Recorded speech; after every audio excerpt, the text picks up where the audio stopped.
স্তব্ধ তেহরান, থমকে গেছে গোটা বিশ্ব। যার একটি নির্দেশে কাঁপত পশ্চিমা বিশ্ব, সেই আয়াতুল্লাহ আলী খামেনি আর নেই।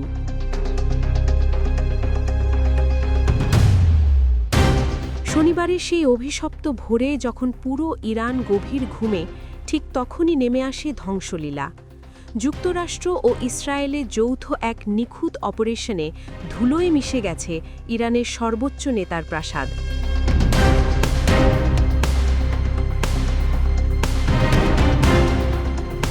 খামেনির প্রয়াণের পর এখন কোন পথে ইরান? প্রতিশোধ নাকি মহাপ্রলয়? বিস্তারিত থাকছে মিরাজ হোসাইনের প্রতিবেদনে। শনিবারের সেই ভোর, আকাশ চিরে ধেয়ে আসা একের পর এক মিসাইল আর ড্রোন। গোয়েন্দা তথ্যের ভিত্তিতে চালানো এই হামলায় লক্ষ্যবস্তু ছিল তেহরানের প্রাণকেন্দ্র, সর্বোচ্চ নেতার দপ্তর। ফার্স নিউজের তথ্যমতে হামলার ঠিক আগ মুহূর্তেও নেভেনি খামেনির দপ্তরের আলো। মৃত্যুর মুখোমুখি দাঁড়িয়েও শেষ সেকেন্ড পর্যন্ত তিনি পালন করছিলেন তার রাষ্ট্রীয় দায়িত্ব। কেবল খামেনিই নন, আল জাজিরার প্রতিবেদন অনুযায়ী এই হামলায় প্রাণ হারিয়েছেন তার মেয়ে, জামাতা এবং নাতিও। একসময়ের ক্ষমতাধর সেই প্রাসাদ এখন কেবলই ইটের স্তূপ। হামলার পরপরই সামাজিক যোগাযোগ মাধ্যম ট্রুথ সোশ্যালে উল্লাস প্রকাশ করেছেন মার্কিন প্রেসিডেন্ট ডোনাল্ড ট্রাম্প। তিনি খামেনিকে ইতিহাসের সবচেয়ে নিষ্ঠুর ব্যক্তি হিসেবে অভিহিত করেন।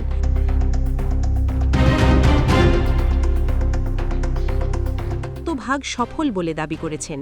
তবে এই উল্লাস দীর্ঘস্থায়ী নাও হতে পারে। সর্বোচ্চ নেতার মৃত্যুতে শোকের ছায়া ছাপিয়ে এখন তেহরানের আকাশে যুদ্ধের মেঘ।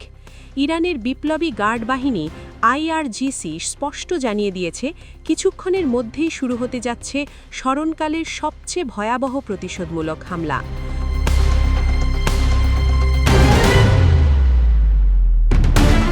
পাল্টা জবাবে ইরান ইতিমধ্যেই দুবাই, আবুধাবি এবং মার্কিন ঘাঁটিগুলো লক্ষ্য করে ক্ষেপণাস্ত্র বর্ষণ শুরু করেছে। ডোনাল্ড ট্রাম্প এবং নেতানিয়াহু ইঙ্গিত দিয়েছেন, শান্তি ফেরাতে অন্তত আরও এক সপ্তাহ বোমাবর্ষণ চলবে। মধ্যপ্রাচ্যের আকাশ এখন চরম অনিশ্চয়তায় ঢাকা। খামেনি পরবর্তী তেহরান কি দমে যাবে, নাকি আরও বিধ্বংসী হয়ে উঠবে? বিশ্ব রাজনীতি এখন এক নতুন বাঁকে দাঁড়িয়ে। তেহরানের প্রতিটি অলিগলি এখন শোক আর প্রতিশোধের আগুনে জ্বলছে। খামেনি পরবর্তী ইরান কি আরও উগ্র জাতীয়তাবাদের পথে হাঁটবে, নাকি ক্ষমতার লড়াইয়ে ভেতর থেকে ভেঙে পড়বে, তা কেবল সময়ই বলে দেবে।